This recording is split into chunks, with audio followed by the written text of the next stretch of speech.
Hello, ક્યારે એવું વિચાર્યું છે કે આપણી આંખો તો દુનિયાનું ફક્ત 2D ચિત્ર જ જોઈ શકે છે, તો પછી આપણને આસપાસની દરેક વસ્તુ આટલી ઊંડી, વાસ્તવિક અને 3D કેવી રીતે દેખાય છે? ચાલો, આજે આપણા મગજની આ જાદુઈ કરામતનો ભેદ ખોલીએ.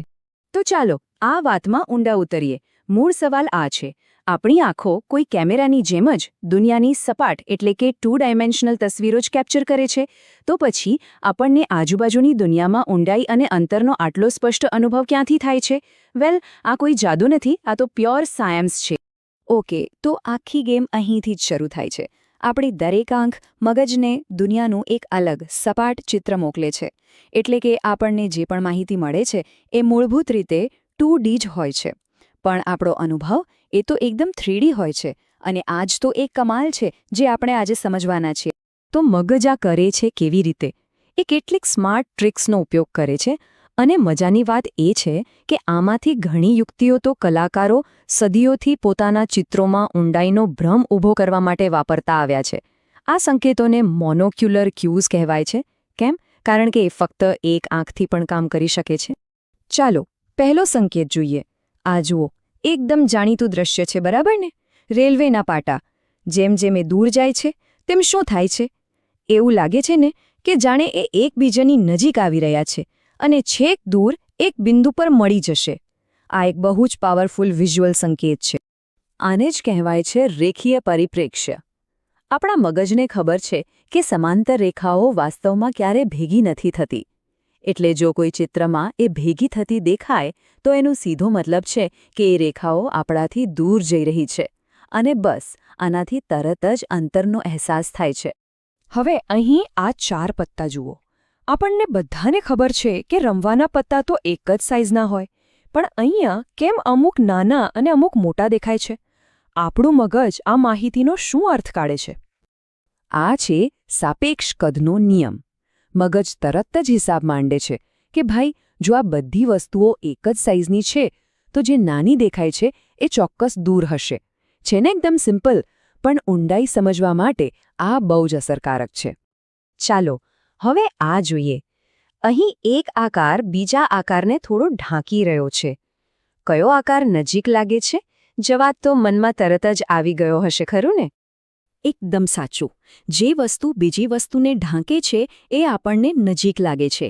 આને કહેવાય છે આંતરસ્થિતિ. આ એક એટલો બેઝિક સંકેત છે કે આપણું મગજ સતત એનો ઉપયોગ કરતું રહે છે એ સમજવા માટે કે કઈ વસ્તુ ક્યાં ગોઠવાયેલી છે. અને હવે એક આંખવાળા સંકેતોમાંથી છેલ્લો સંકેત. આ સુંદર પહાડોના દ્રશ્યને ધ્યાનથી જુઓ. જે પહાડ નજીક છે એ એકદમ ક્લિયર છે, પણ જે દૂરના પહાડો છે એ કેમ ઝાંખા અને ઓછા સ્પષ્ટ દેખાય છે? આનું કારણ છે વાયુગત પરિપ્રેક્ષ્ય. જુઓ, આપણી અને દૂરની વસ્તુઓ વચ્ચેની હવામાં શું હોય?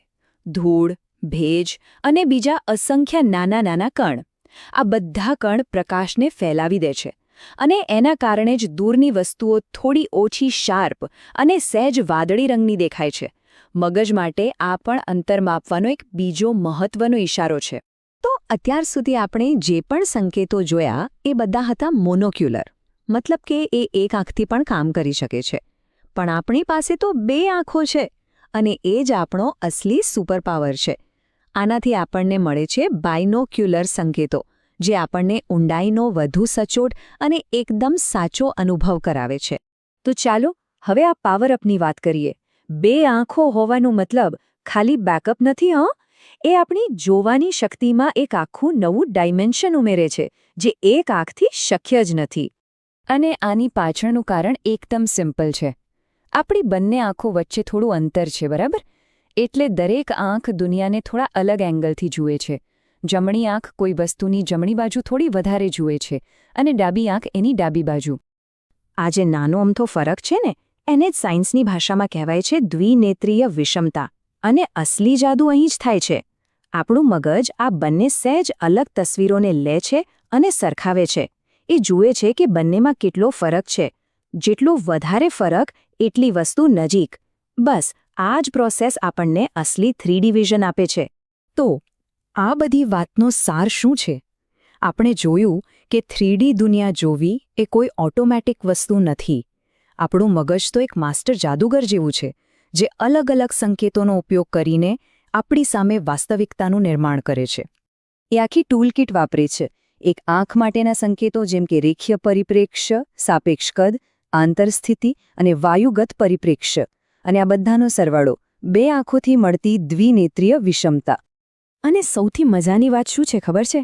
આ બધી જટિલ ગણતરીઓ એટલી ઝડપથી આપોઆપ અને સતત થતી રહે છે કે આપણને એનો અંદાજો પણ નથી આવતો. અને એટલે જ આપણને દુનિયાનો અનુભવ આટલો સરળ અને વાસ્તવિક લાગે છે. તો હવે એક સવાલ, આ બધી મગજની ટ્રિક્સ જાણ્યા પછી શું દુનિયાને પહેલાંની જેમ જ જોઈ શકાશે? હવે પછી જ્યારે પણ કોઈ લાંબા રસ્તાને કે દૂરના પહાડોને જુઓ તો 1 સેકન્ડ માટે વિચારજો. એ જે ઊંડાઈ દેખાઈ રહી છે ને, એ બહાર એટલી નથી જેટલી આપણા મગજની અંદર બની રહી છે. એ આપણા મગજની એક અદ્ભુત કલાકારી છે.